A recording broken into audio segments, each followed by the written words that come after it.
I want to start by saying um, th- part of the reason that I'm making this video journal entry and really a lot, very many others, is to share information with people who maybe are naive as I was young, and because I didn't have different experiences with again, I don't want to go into the whole childhood thing. Being homeless for the amount of time that I was homeless, I learned and experienced a lot, very much otherworldly experiences, just all kinds of stuff. And I came across a um, an article. The information technology is always trying to grab my interest, and I'm always hesitant in because I know how information technology works, and I know how industry works, and I know how innovation works, and to realize that um, a lot of times our intellect is used, and again, I can't really go into explanation because it's really in depth, sort of. It's one of those things that um you sort of have to have either the experience, or you have to be able to trust the source who's giving you the information to just be able to accept it. um, and so I came across a story about um, the information technology is really going very chaotic right now, and there's very many reasons why. The competition and the numbers of people entering it's not just Steve Jobs and Bill Gates anymore. It's like exponentially increased the number of of competitors in the information technology field. And what's really kind of interesting to me, and what you start to realize is how expensive, because it's supposed to be the more competition there is, the less expensive, the more affordable the the invention or whatever it should be. That's the theory behind capitalism, and and and competition, market competition, or at least that's what I was fed in high school and in economy classes, two economics classes, on a community college level. Um, so it's interesting, as and then you come to the point and you realize, okay, there's cultural battle, there's and for a person to deny that, it's like psh, um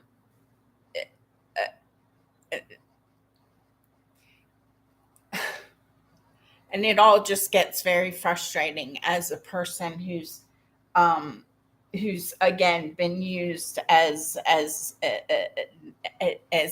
person, as a brain for the development of all this different technologies.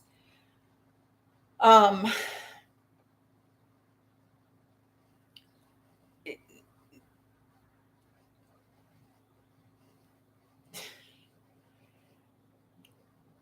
it gets so in depth that I wanted to try to explain what I'm saying to people who don't really have a knowledge base. Um,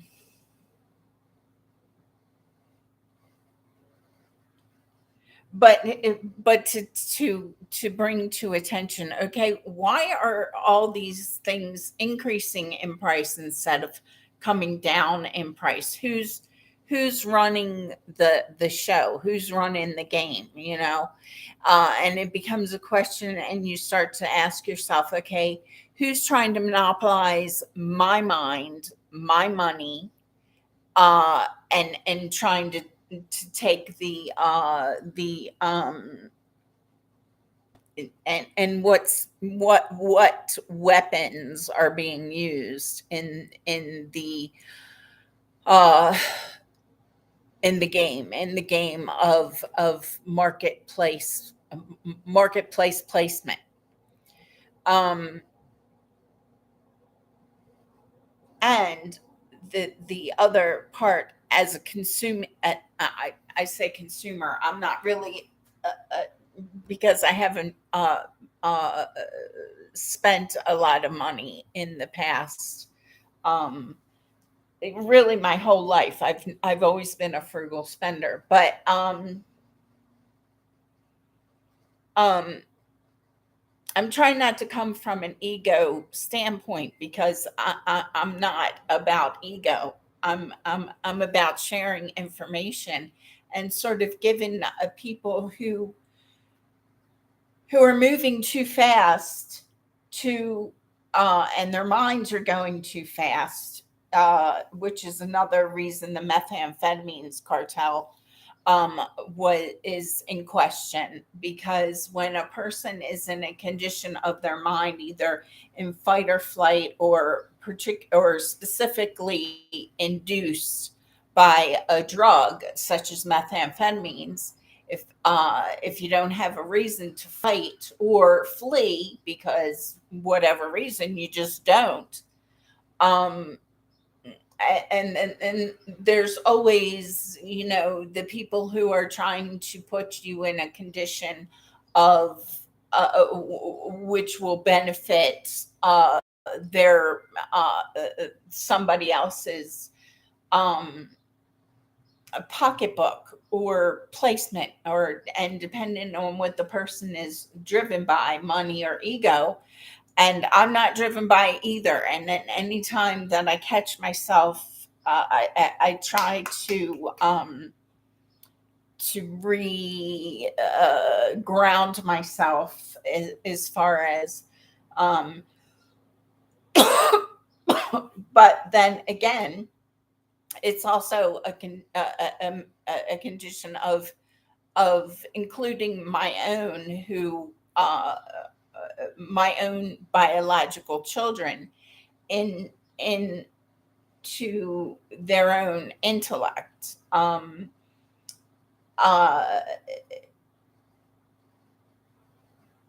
and letting, and not letting, but bringing them up to understand and be able to stand on their own feet and fight for themselves and their condition, without this crazy economy that's trying to swallow us all up. um and again, I think it always comes back to a battle uh, uh, of of good and evil.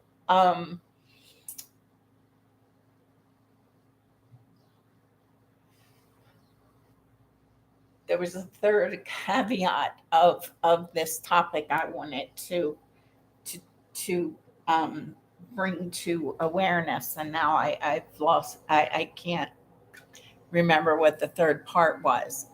Um,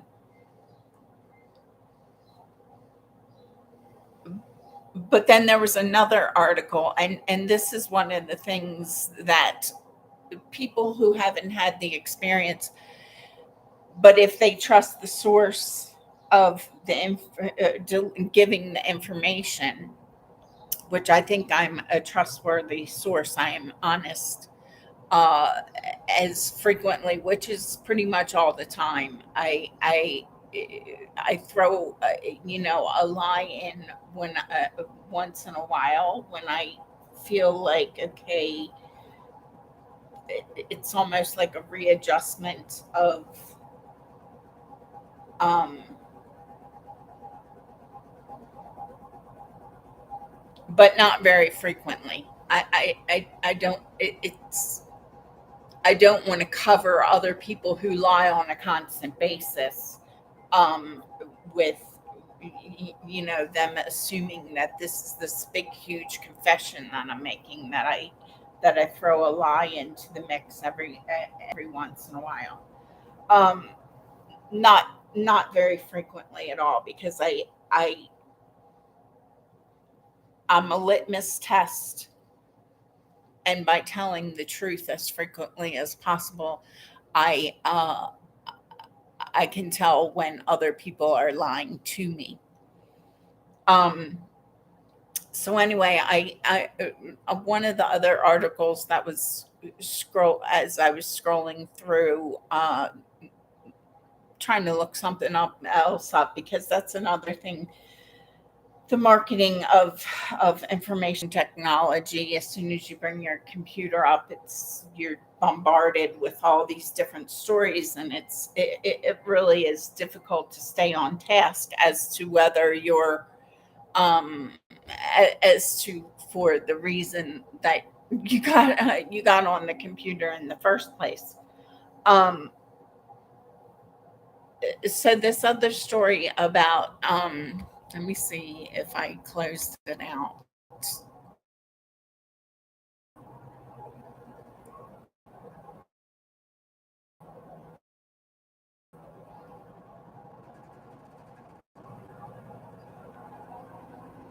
I must have already closed out but it talked about something. I only read the headline of it, but I was reminded of a story, and I was made fun of at the time in 2005 or whenever it was, because I said jokingly, in conversation, um, whoever I was having the conversation with, to try to track back, who I was talking to, because I know I've told the story uh, a few different times about the Nikon camera that I had. I had and still have a Canon Rebel digital camera. I bought the manual Canon Rebel close to when it first came onto the market. Um, and that was a manual, it wasn't digital. Um, and it's an expensive camera. But anyway, several years after that, I purchased a Nikon, and I can't remember why I purchased the Nikon.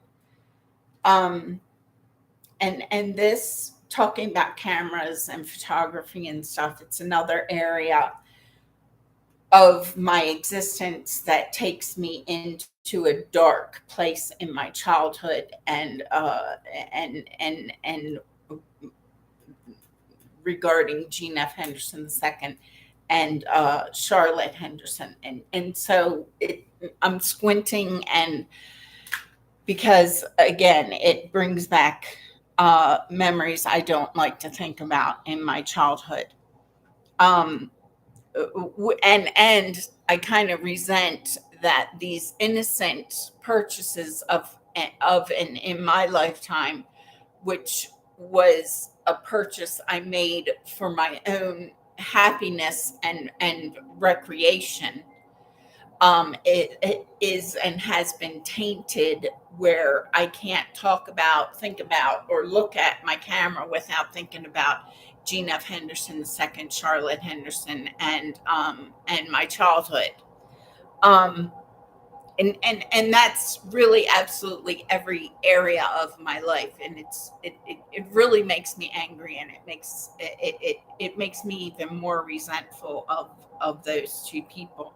But anyway, when I purchased the Nikon, I could never get the Nikon to work. It was like, okay, I'm not an idiot. Why can't I get this camera to work for me? And it, it, it, it really was a condition of, and when I told the story about it, because it was frustrating, um, um, when I told the story, I would say it's like the camera is smarter than me, and I can't get it to work.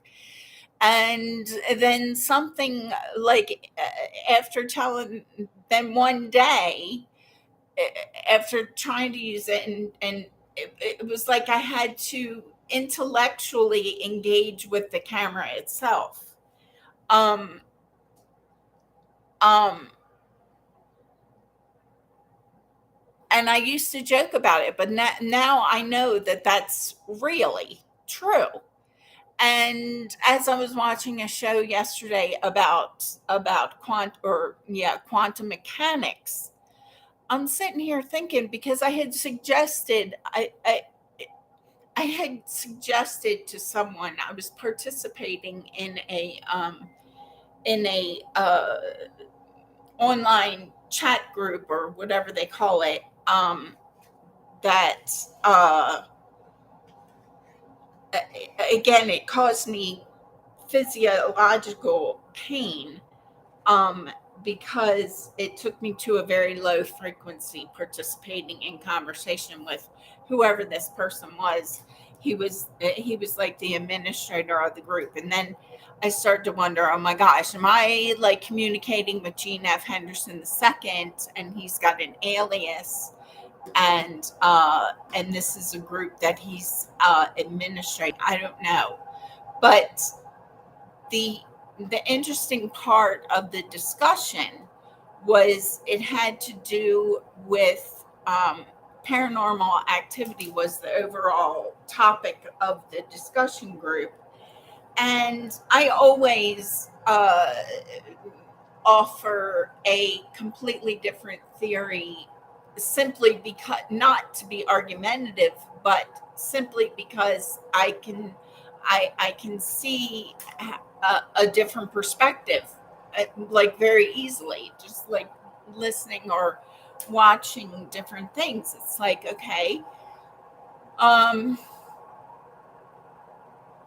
so in participating in this one discussion group, and again, it's interesting that anytime you talk about paranormal activity and UFO activity, there's always a facet of electronic, um,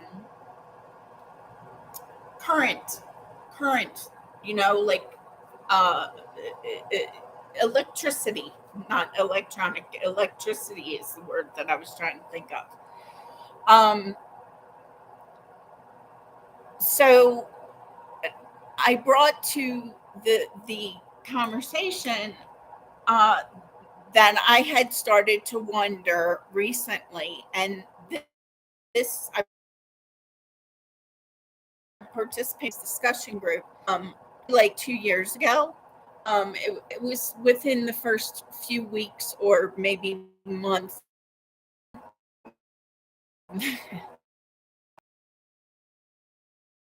My because anytime I have and talk about my own, the those men who, and this one in particular, um, I had started to wonder about the possibility of black holes, um, being like, that it could rain black holes, like rain, like water, like when water comes down from the sky in raindrops. I started to wonder, before this conversation in this paranormal activity group, I started to wonder if, is it seems like it's possible that it could. And I started to wonder that when I had uh, watched or watched a video about there were two black holes that NASA or whichever group it was reporting. Um, there were two holes in the solar system that had collided, and um, and that's when I started to wonder um, if it's possible that it can rain black holes, like, and that we can't see it, except for the fact that when you look at things around you, sometimes there's like a black outline around things, and I have to wonder if that is after an instance of something happening in the solar system regarding black holes. And so after that participation in that, he never got back to me on that. And uh, our conversation went on online until I brought up that theory. And then he didn't engage in conversation with me anymore. And I think that it's because of a lot of men's strategy, particularly when they're dealing with a female um, who's offering a different perspective and possibly more advanced perspective um, than the group was participating. The line of interaction, the uh, information, and the way it was being presented, it was just so gosh, this is the kind of thing we've been hearing about. Da, da, da, da. But then I'm watching, excuse me, and again, that conversation on within that online discussion group took place in uh, uh, 2021, and now here 2023. um,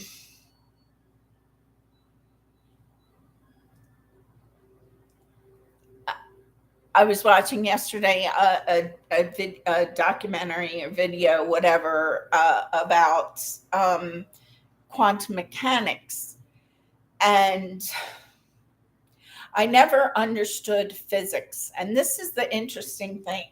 And again, comes back to how we interact and allow our children their own intelligence. And we should be learning from our children and guiding them within our knowledge base, as far as we're parents, and our responsibility is not to steal our children's intelligence, and not to allow other people to steal our children's intelligence. That my belief is, and every time I say my belief, it's like someone, it's I do this, and there's like a big huge clown bow, like you see clowns with big huge bows on their thing, and I'm not a clown. And um and every time I start to talk about my children and my belief system in regard to my children, it's the big clown clown bow comes up, and it's literally, I can see it, like, on a metaphysical level, like when I do that, and that's not my intention. um my intention is not to present myself as a clown. um Back to the discussion about the me, quantum mechanics. And mechanics, again, is another area where Gene F. Henderson II tries to horn his way into anything that I have to say. Um, Quantum mechanics, it's interesting to me because I'm glad to see that it's finally being talked about. But even as I was watching the video, the documentary I was watching, or whatever informational, whatever they call it, it's a series, just like Ancient Mysteries or all those different, um, like History Channel or whatever channel they show on. But I was glad to see that quantum mechanics is now being talked about in mainstream, because quantum mechanics is really what's taking place in information technology. It's incorporated within. It's like an evolution of information technology. And there's an interpretation on several different levels of what quantum mechanics is. And it is really hard to explain. Um,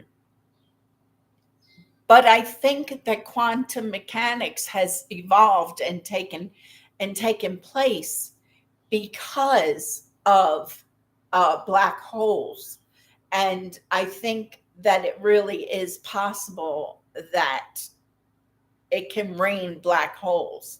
And whatever gravitational, whatever that energy force that takes place in a black hole, like if those two black holes, I'm trying to explain it the best that I can, because I don't have the terminology to uh, to explain. So my thinking was, if those two black holes, if they when they collided and then exploded and then it rained black holes, then those black holes would be distributed around, um, just like rain, just like water rain, and are the basis or the foundation of quantum mechanics, which allows quantum mechanics to take place. Um, and for myself, I don't like it. It's too chaotic. Um, but my children, I believe, can exist in the developing quantum mechanic world. I and because my children were taken from me, um i didn't I haven't had the opportunity to learn from my children, which was and is my my maternal biologic right, um to learn from my children. That's one of the rewards. I don't consider my children to be an award or a reward, but it's one of the natural things that takes place. So I wouldn't, it's another area of almost like identity theft and intellectual theft, because other people are accessing my children's intelligence, and using their intelligence and not including them in their own, in the evolution of their own knowledge that they were born with. And that's where it becomes a thing of money and economy, which isn't right, and it's violation of my children's civil and religious rights. I have to say that because it's almost like an opposite disclaimer. Um, um,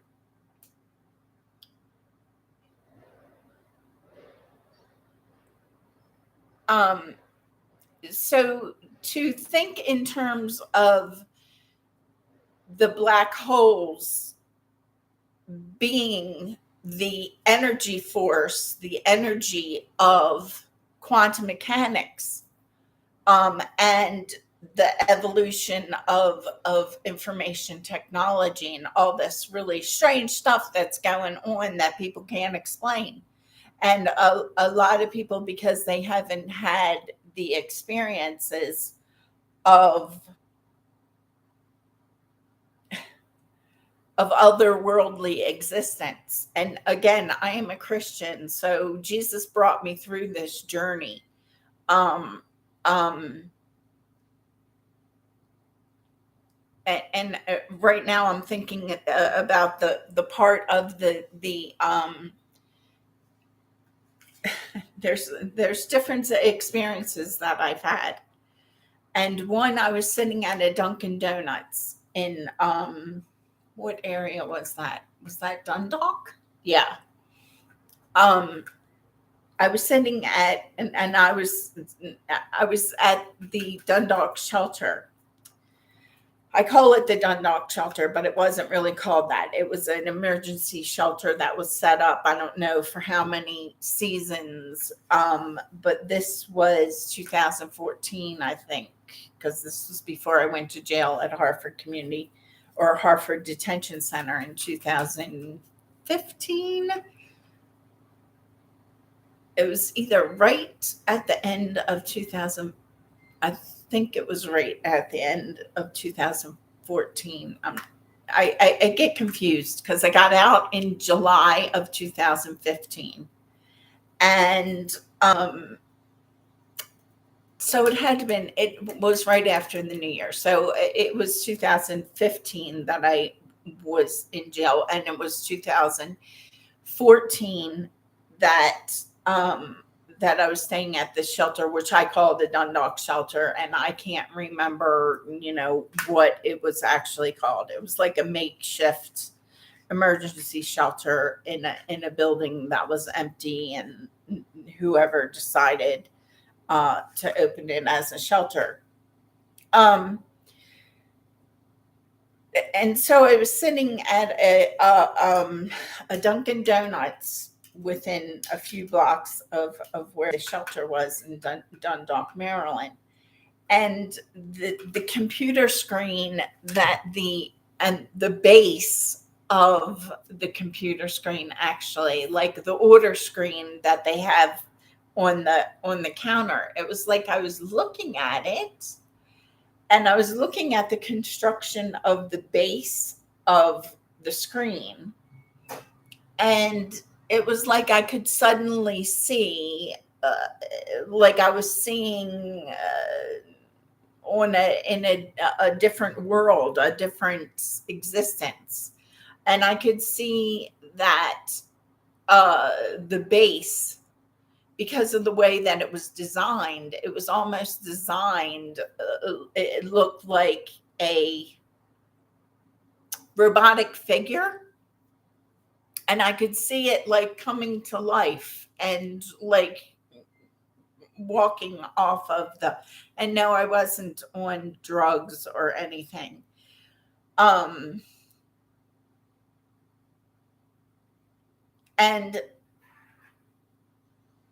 that to me was an example of quantum mechanics, an example and an interpretation, a level of quantum mechanics. And that interpretation, that fruition of quantum mechanics,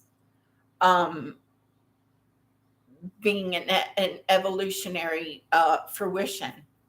And I'm not trying to scare anybody, and I'm not trying to scare myself. So to understand and go back to the story of the Nikon camera, and that I couldn't get it to work for me, and I had to really intellectually engage with the camera to be able to get it to work. And honestly, it took a few months for me to get that camera to work for me. To like take a picture. And another story or example of quantum physics or quantum mechanics, and I started to talk about the evolution of my own intelligence and understanding, which only came about after I gave birth to children. And it's an illustration of the fact and my belief factual that my children are are born more intelligent than me. And my job as a parent is to protect them as best I can at this point, because of the situation of my children being that they were taken from me in 2000, the different times my children were taken from me, biological children. Um, um, Another instance of the illustration of that comes in that I took a physics class at Hartford Community College and I couldn't get physics. I was like, I just don't get this. And I also never really got chemistry when I took chemistry, but chemistry I can explain more as a thing where it seemed like explosions in chemistry class. And I didn't want to intellectually engage with that type of information. Um, but physics was completely different. It was like I couldn't. There was something not connecting in my ability to understand physics, and the same with calculus. Um, and then, you know, my children are born. First, my daughter, and I immediately knew that my first daughter was more intelligent than I was. And it was so interesting to me to watch her grow, and I was in awe of my daughter. Um and somebody at church said to me, because I was having a conversation about my younger daughter, and the lady said to me, so your daughter's your God. No, my children aren't my gods. I have one God, and Jesus is my Lord and Savior. So it made me a little bit angry that the woman said that to me, um at a Christian church, because that wasn't what I was saying. um and I think it appropriate to be in for a biological mother to be in awe of her children, because especially a Christian, or coming from a Christian perspective, my own, that my children are creations of God, of Christ Jesus. And so I think it's completely appropriate, and to understand and accept intrinsically, like immediately, that I know that my children are more intelligent than me, and not to put myself in a competition or trying to claim my children the way Charlotte is and Jean F. Henderson II are constantly putting and placing themselves in competition with me and trying to claim my intelligence, instead of allowing me to have my own intellectual life. Um, so the other experience that I had was at a ironically enough, and then we use that word ironic, and the person who was a roommate at this particular, um, wasn't a shelter, it was a psych ward, and it was called the Weinberg House, and it was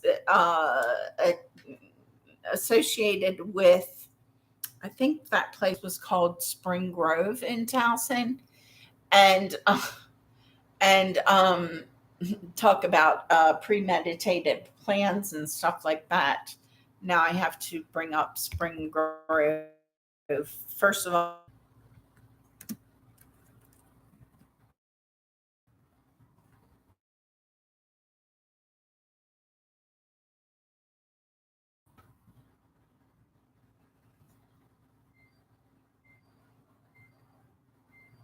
It's calling it.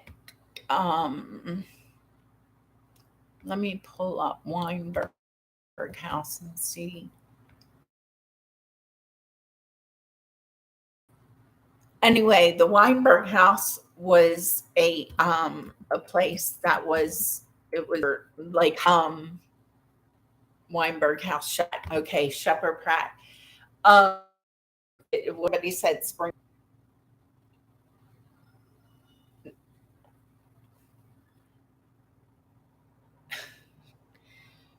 Anyway, so the wine. I was at the Weinberg House, and again, I wasn't the only medication I was taking at that time was thyroid medication, and I was not even smoking pot at that time. And anyway, um, and I'm only saying this to clarify that this experience that I had, this otherworldly experience, I wasn't on any psychotropic, legal or illegal drugs at the time. In other words, that I wasn't on any kind of psychotropic prescribed medication, and I wasn't smoking pot at the time, and I've never. There's always because I have to be dishonest because people are always trying to use any little tidbit of information to try to discredit my integrity. Um, um, and as far as psychotropic meds or drugs, I hadn't ever at that time um, done any illegal other than pot. I don't know if pot's considered a psychotropic. Um, anyway, so I was at this Weinberg house in Towson, Maryland, and um, and I had my roommate had this like long, wavy, dark brown, slightly wavy, not like curly wavy. And I don't know if at the time I ever knew what um, the girl who sings the song Ironic, which is why I kind of um, I can never remember her name because I wasn't a fan of her music necessarily.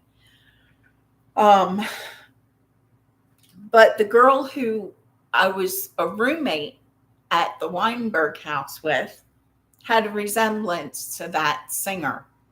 And I don't know if I realized it at the time or if it was something that I happenstance across a photo for whatever reason.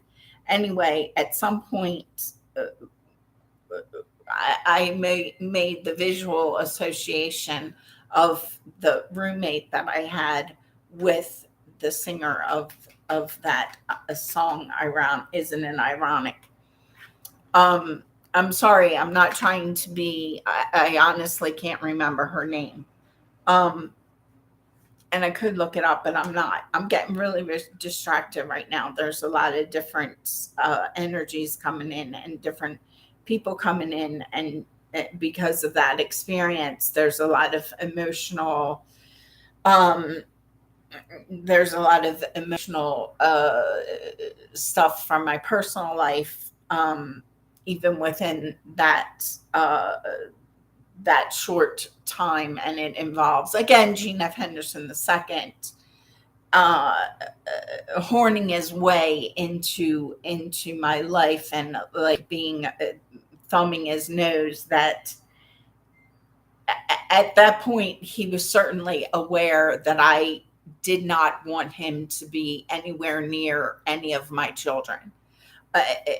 There was an awareness, but still I was in a very extreme a condition of vulnerability emotionally, intellectually, and my physical experience, because based like as in I was homeless at the time, and just everything that was going on in my life made no sense to me whatsoever. So he again used his diabolical existence in my life, um to as like I was saying, like a rub in my face sort of thing, because he would appear knowing that he's the last person I would want as a visitor in any situation. Sitting here, I would not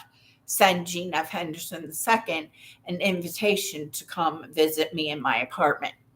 Um, and for him to show up as this, as presenting himself as this compassionate father figure in my life, that he's coming to visit his insane daughter at the Weinberg house. It just was a maneuver on his part. And then to show up with my older daughter and my younger daughter, like, oh gosh, here I am. Anyway, I don't want to go to into this really resentful um, condition of thinking right now, because I really do resent him for a very many things. Um, um, but while I was there, um, there was a night that I had gone to sleep, and not a night. I went to sleep every night, but this one particular night, and my roommate, she was friendly enough. I didn't really have any problems with her. I don't like sharing a room with anyone in such close quarters, a complete stranger. And really, I think that's a normal way for any human being to think. But then, in taken into consideration what I realized today, what I didn't realize at that time, was that feeling of not really feeling comfortable being and sleeping in a room with a complete stranger, although she hadn't, my roommate there hadn't given me any reason to be uncomfortable. Um, but that feeling, which I think it's a normal feeling, I think it's a normal reaction, a normal emotion, but that was compounded with the fact, and what I again realize today presently, that I didn't realize then, that there was a subconscious sort of uh, feeling that I had even within that experience, that feeling was compounded exponentially by the fact that my younger sister Leah, who we shared a room with the whole time we in our childhood, that she's one of the biggest people who have participated. Those three people are absolutely the biggest, because I slept in a room with her my whole life, my whole childhood. Um, and the parental figures in my life, those three people are the biggest perpetrators of the extent of betrayal that I have experienced in my life. And all is in regard to very personal, very emotional relationships, my children, and the biological fathers of my children. Um, and the fact that my younger sister Leah absolutely horned her way into every relationship that I had. It seems like with every male boyfriend that I've ever had in my lifetime, or in my lifetime. Um, So this particular night at the Weinberg house, again, I had a congenial sort of boundary set uh interaction with the person who was my roommate at the Weinberg house. But I went to sleep this particular night, and our beds were such that they were in opposite corners of the room. Um, like the room is four sides, rectangular shape, and my bed is in this corner, and her bed is in this corner, and they're both beds are in the corners of the room. So like she sleeps like our feet are at each other's feet, but on opposite sides and opposite corners of the room. Um, and I went to sleep this one particular night, and I had this really, really strange experience. And it's interesting that right now, um, the lighting here is like almost the color of this experience. And it's really hard to describe. But when I was watching the quantum mechanics documentary yesterday, and he was talking about an existence of being uh, of experiencing simultaneous worlds, and this is the experience that I've thought of.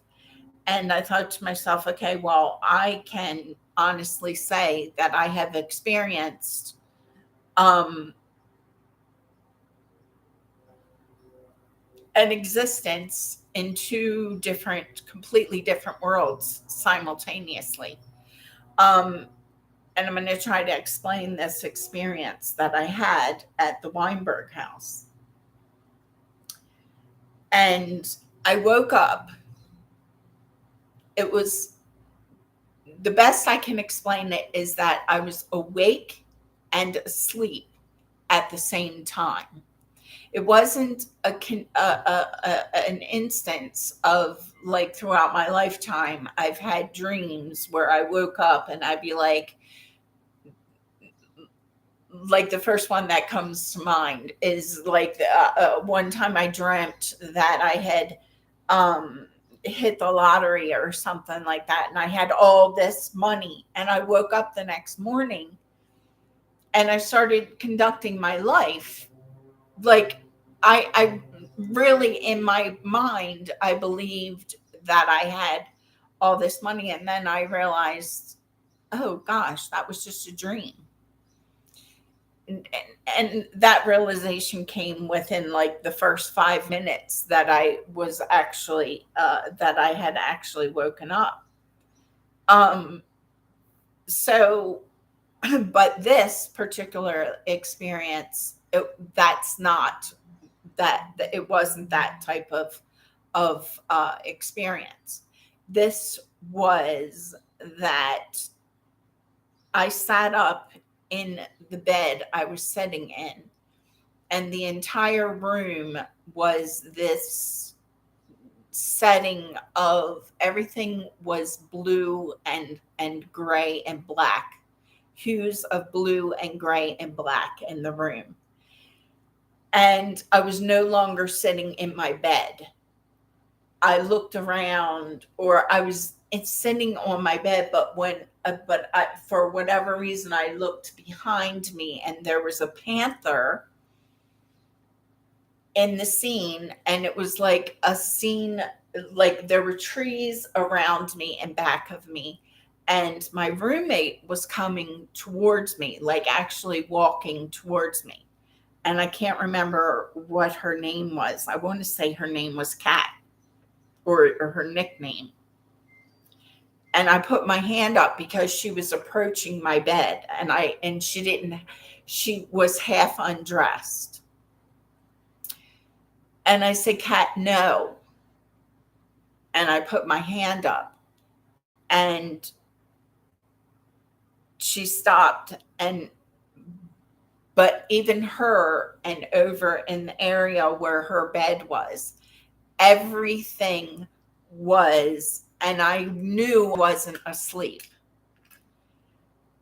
And everything in the room, everything, the whole scene was, it wasn't in the dark. Um, but it was like I was transported into a different world, and I was conscious.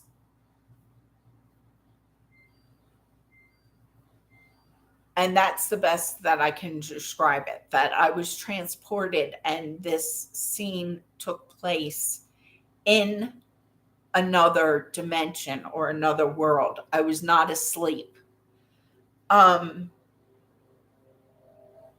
and then more recently, there was another experience that I had, um, similar, but it was a more light, a more a light,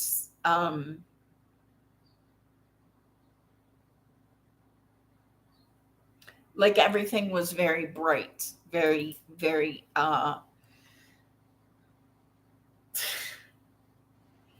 um,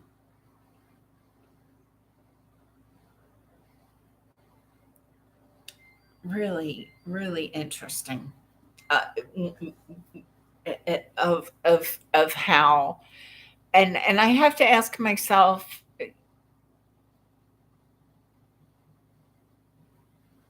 in other words, I find it hard to believe that I'm the only person that has ever had this type of experience. Um, and it's very frustrating until I watch something like I watched yesterday, and to realize that, even that was an experience that was part of, I was being brought into the world of quantum mechanics. Um, and so the theory of it, the possibility of it raining black holes. I think to me, it's, no one can tell me anything different. Um,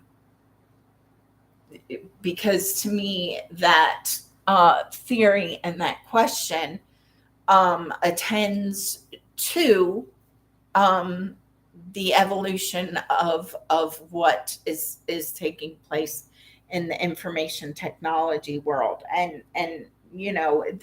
it's a battle of good and evil, again, even on on that level. um and for myself, my battle is for my Lord and Savior Jesus at all times, and that includes my role as a maternal biological, human being of my own children, um, and therefore my responsibility to protect them and keep them informed as best that I can, uh, at all times also, um, so that they're not swept under, into, um,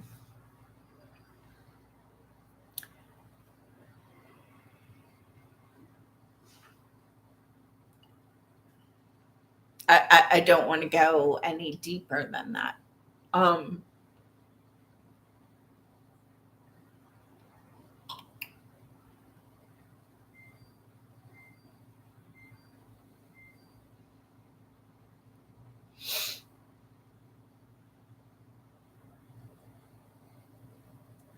I can hear something off in the distance. Anyway, I'm going to end my because now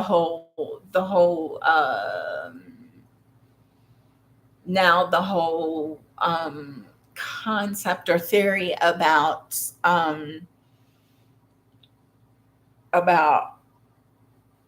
portals and stuff also comes into play.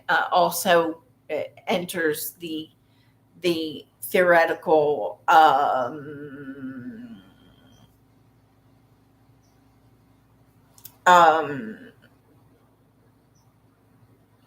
contemplation isn't the word that I want, but anytime you're talking about physics, quantum mechanics, quantum physics, um, all of these topics, which are argued about on lower levels of realization.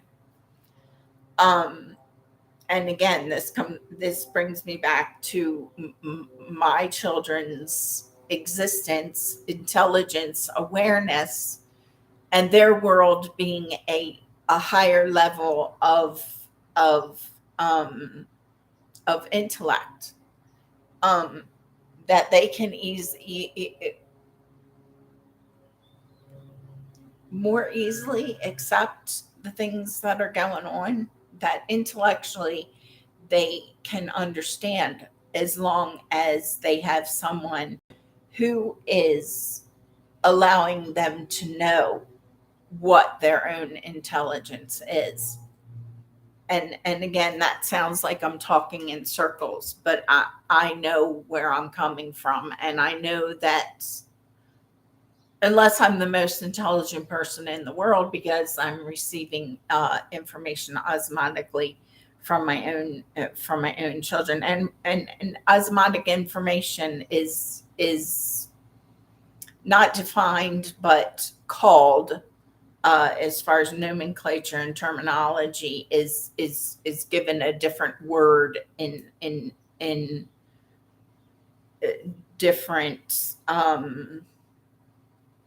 different circles, different cultures, different, like the gentleman on the documentary I was watching yesterday, and now I can't remember which one it was, but I realized that they they were using a different terminology describing what I call osmotic information. Um, and now I can't remember what the word, so I'll have to rewatch that video so that I can keep myself informed and associated in that circle of intellectuals, because they might have um into information as to where my children are and what my children's experiences are. And so it's a way of keeping myself involved in my children's lives as best that I can. um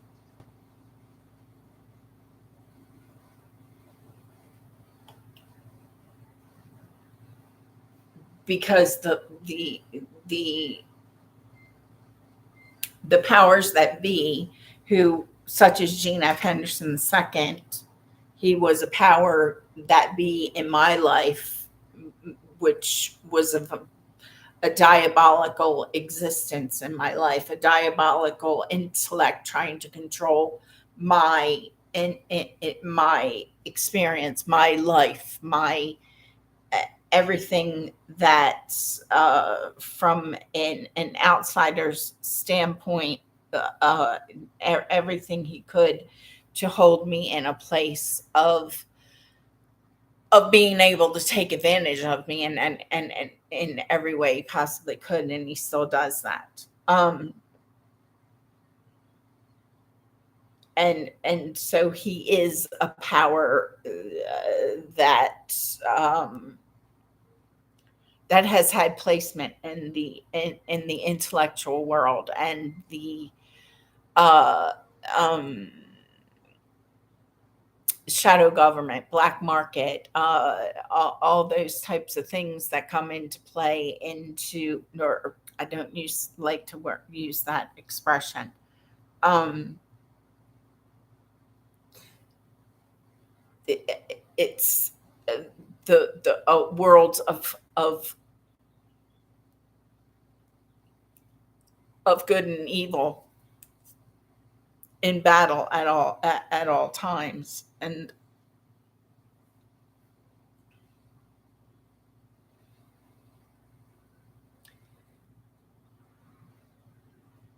the older generations who refuse to let go. I'm an older generation from my children, but I am not trying to. I'm not using my children in a way of intellectual theft or or emotional injury or physical injury. And the way Jean F. Henderson II and Charlotte Henderson have always had a hold on me, and in such ways as I've already described, even in this particular video entry. Um,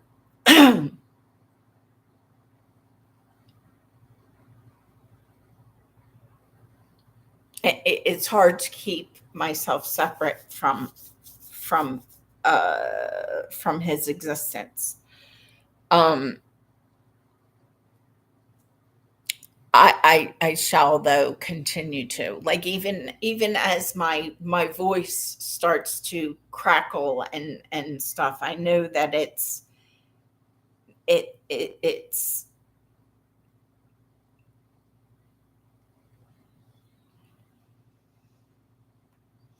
it's a frequency level that I'm pulled onto now. I'm back at the that affects me physiologically. Like, I can feel pain, physiological pain, um, as he tries to horn in metaphysically in my life. It's an intellectual and a physical and therefore emotional. I try not to let my emotions get involved because I don't want him to have within his own psyche the satisfaction that he's affecting my life, even though I know that he knows that he does. I am presently proactively working to break down his connections, his existence, to break down from a digital world standpoint, from an emotional standpoint, and to interfere metaphysically where I can, to and those who don't understand that, again, that is a part of the quantum physics world. And I can describe it. I was staying at 1555 Washington Street, and I was in physical danger of the person who I was residing with, Jeremy Kilpatrick. And he's a very short person. He's about 4'10". He claimed to be 33 years old at the time of our meeting, but I remember at the time, to me, he looked very much older, and he had the attitude and personality of a much older person than even myself at that time. Um, and now comes, I just heard, "I love Julia." Um, and that's a catchphrase that's used around me frequently, that I hear from different entities. One is a female which tries to and one and others are male. I don't like to use the word voices here because you know, the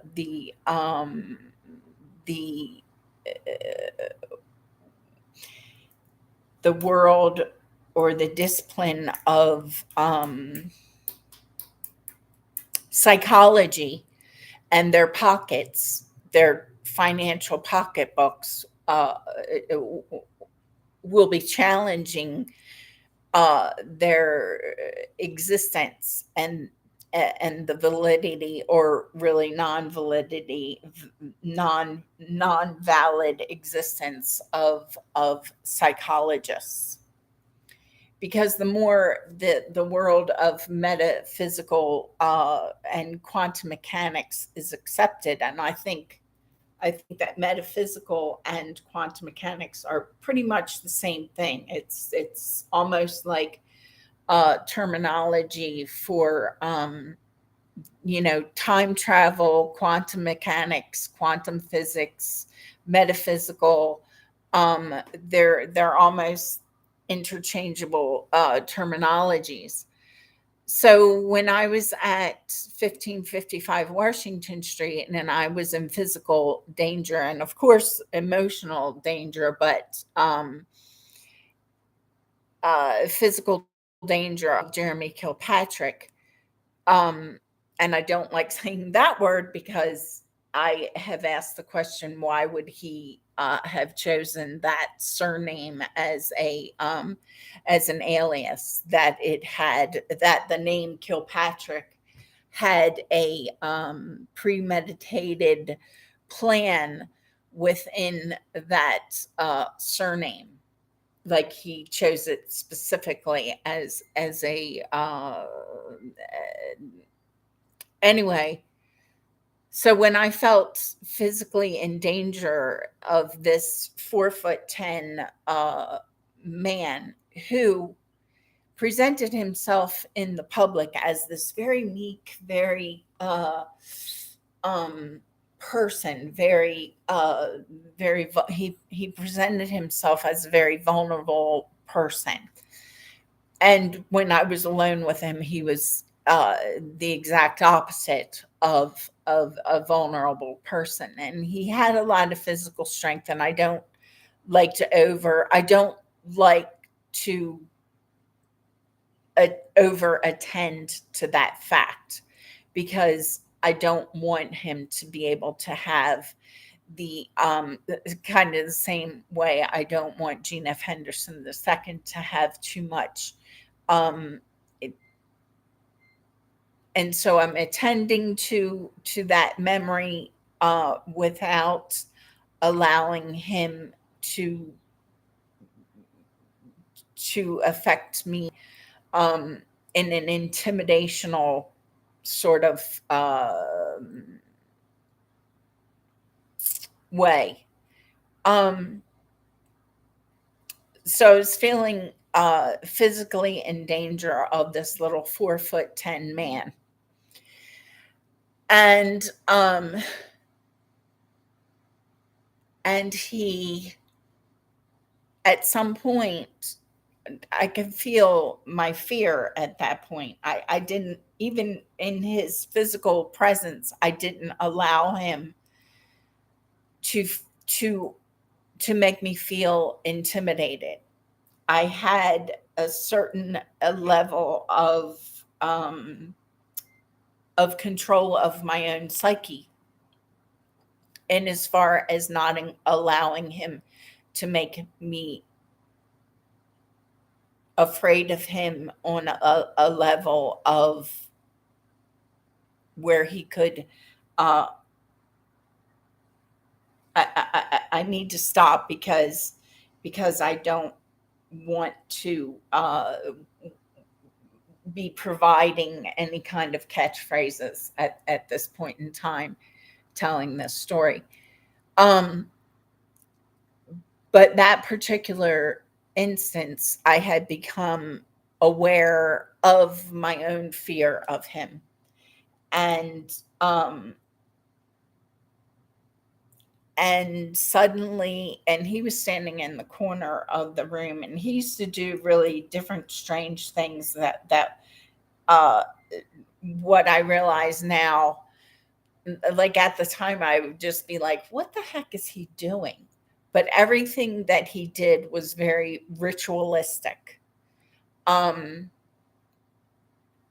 um, so this particular night, and I had become aware of my own fear of him. Uh, uh, I knew that I was in fear of my physical being, not in fear of my physical being. I was in fear of my physical. I was in fear of him in regard to my physical being. Um, and then suddenly he disappeared, and my second daughter's father appeared, um, as I don't want to use the word hero, but um, as an angel. But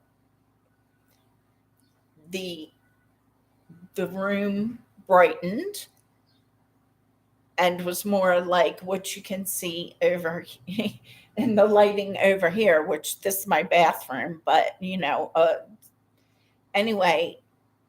And 4'10" Jeremy Kilpatrick was like no longer in the room. And all I could see was my second daughter's father standing there. And my second daughter's father is more than 6 foot tall and has completely different uh, physique, physical build than Jeremy Kilpatrick, even aside from and coloring. Um,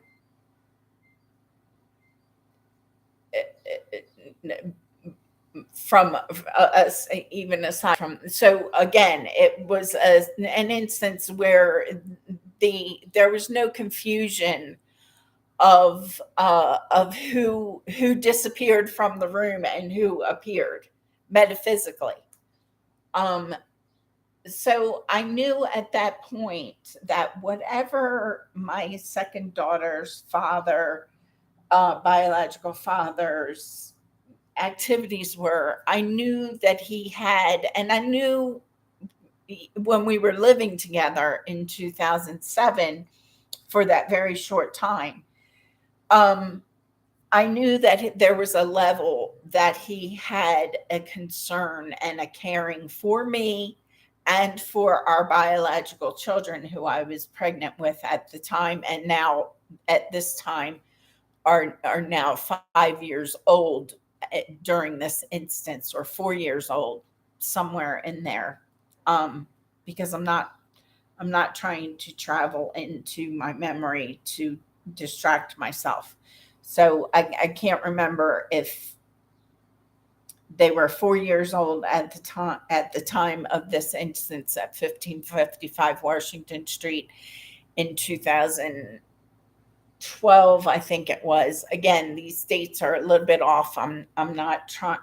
Uh, I'm not reconstructing the exact timeline right now. I'm trying to stay focused um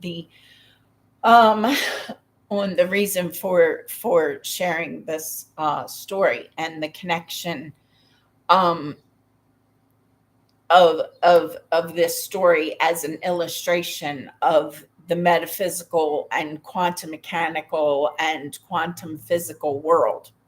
um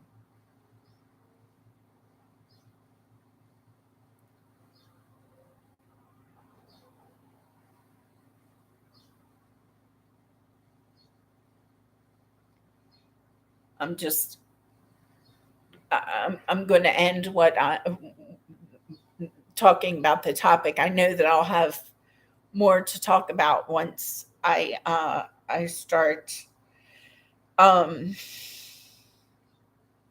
watching more of the documentaries that I'm seeing about uh the quantum mechanics. um oh, I know what the other thing was. I wanted to talk about time portals, because again, that's another thing that there's often debate about. And unless you've had actual experience with time travel like yourself, and so that you know without a shadow of a doubt in your own mind, no matter how many people try to come in and say, oh, that is crazy and all that stuff. um, if you've had experiences, and I have had experiences of time travel, and I have an understanding of that, again, is sort of difficult to put into words, because it's an evolving uh, existence that humans are going to have to accept, actually. Uh, and again, that has to do with, or is conditional upon what's going on in the solar system, and how much longer the Earth is going to be around, and so then comes in the competition of, Elon Musk's spaceship, and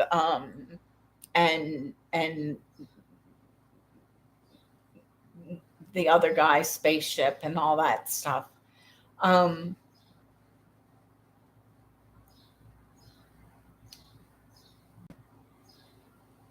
and I think they should be, really, instead of building their own spaceship, I think they should be really focusing on bringing things down, and slowing down the quantum physical experience, slowing down the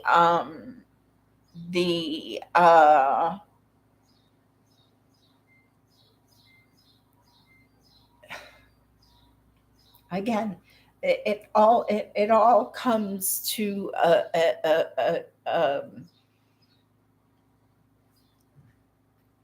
I think that those people should be focusing more on, okay, how are we going to reconstruct a less chaotic human existence, and bring competition to a condition or a level of, you know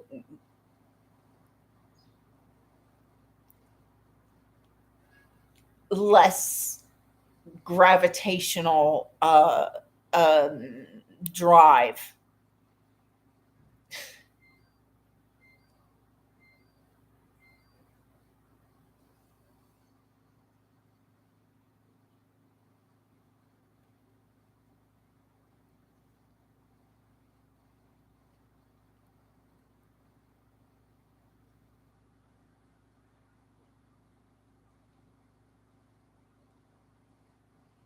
um, I'm getting ready to put forth again my own theory, which I post, not really theory, but my own thoughts about a positive resolution, or to the problem of, everybody throwing their money at Elon Musk, or the Amazon guy. I can never remember what his name is, or any of or Bill Gates, or Google, or unless we absolutely, we shouldn't be financially investing in a company or a person unless we know what their um, master plan is. Like, what is their end goal? What, other than just trying to grab as much as of the money from as many humans, therefore having control of as many people's existences, and allowances. Um, tell me what your goal is. Tell me what your mission statement is, and how are you applying money that I may have invested, or my children's money, or maybe money that you stole out of my inheritance, um, and have used my money in a way that I wouldn't have used it. Um, Tell me you're being all inclusive of every human being existing on earth, not just your friends, or um in other words, this is a good place for me to say again, I am a Christian, and I don't believe in one, political marriages, and I don't believe in financial hierarchy. Um, and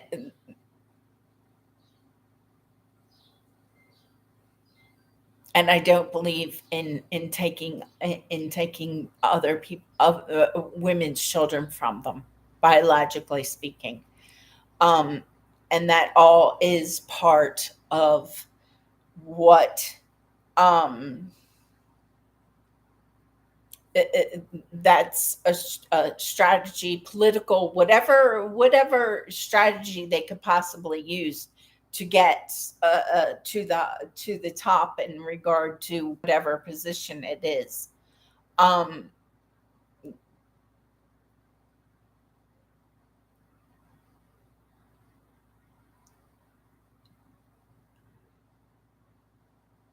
Cheating men and women, and taking someone's child, it's been the basis of battle for centuries. And so humans need to learn that there are certain things that they just should learn that they shouldn't be doing for any reason, not for any reason.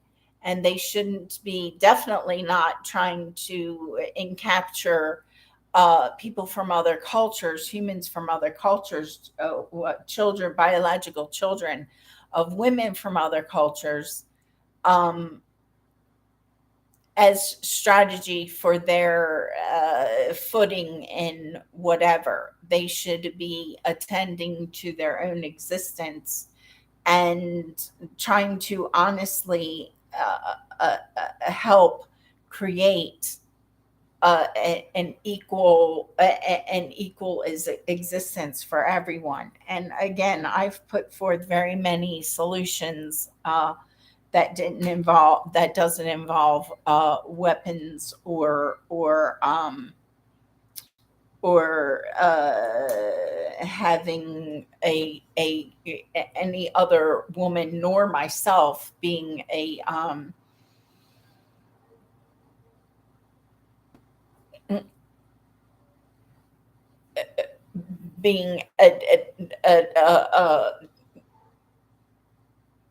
what's the word I want? Because men, that's one of the existences that men create for certain women. And who decides whether it's like, okay, well, her existence is going to be about, well, she's going to have as many babies a year as different cultured men that we can find that for her to have a baby with. Um, and that's a theory that I don't agree with in the process, as a process of attaining world peace. Um, or men who go from one culture to the next for their own survival purposes. Because it is all strategy that's been used mostly by men, um, as a way for their own survival. Um, and I think that's all I'm going to say for now, because I think I pretty much uh, connected it all, because it is all connected. and I've explained everything, every amount of information that I can illustrate within the experiences and observations that I've had in my lifetime, and more.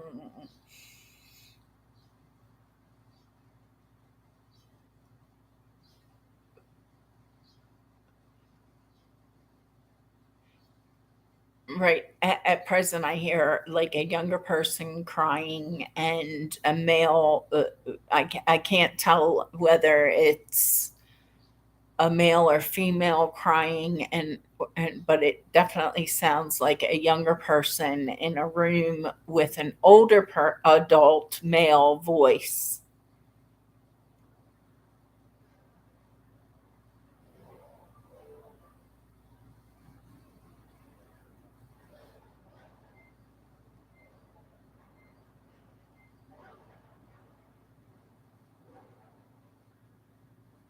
And now there's a lot of activity out here on the dig site near the apartments.